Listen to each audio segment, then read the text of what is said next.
sīrupi, kā šeit jau ielikti ir pirms nedēļas, tātad jau degustējumi. Ja.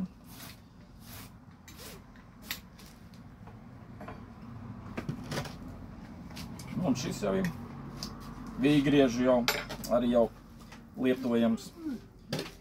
Nu, redzat, mēs tagad varam vēl te pievienot klāt, ja gribam vīgriezs iespiest, vai vēl, protams, uzbērt tātad arī šeit, tā, lai nav ārā, ja.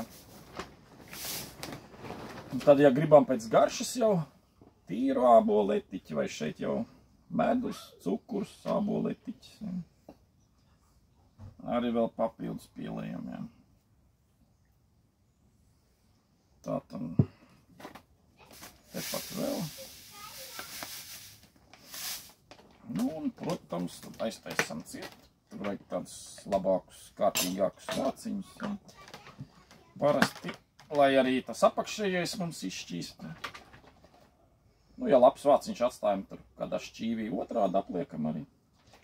Viņš atkal izšķīst visu smuki.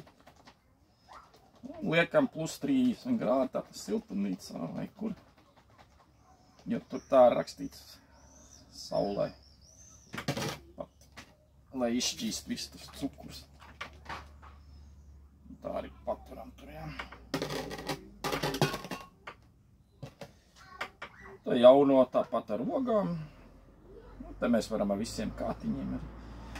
Jo to mēs pēc tam izmantosim, to sīrupu noviesim, un to, kas te tā paliks pāri, pēc tam šī cukurotā izejviela, varam tā saukt. Dzīvajiem kvasiem varam izmantot probiotiskās baktērijas, un viss pārējais apēdīs, ja tur arī kaut kas vēl no kaut kāda cukura palicis. Tātad šo mēs tāpat tur ar cukuru pārlemjam.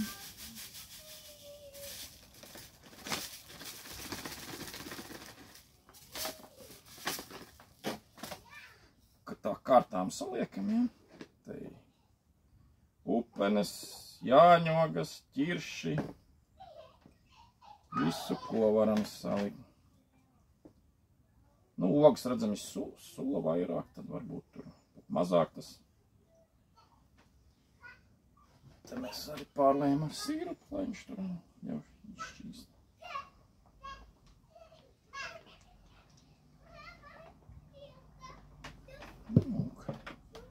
Ja redzat, lietojams jau pēc nedēļas arī viņš jau tur ir gatavs.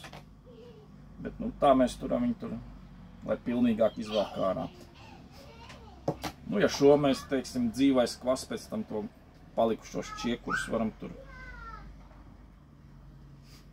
Nu, viņiem būs specifiskāka garša tam kvasam pēc tam. Tā kā tā. Šos mēs pēc tam arī sakratam, tur batrām pārliekam. Šī tā kā mākslas darbs pat izskatās, jā.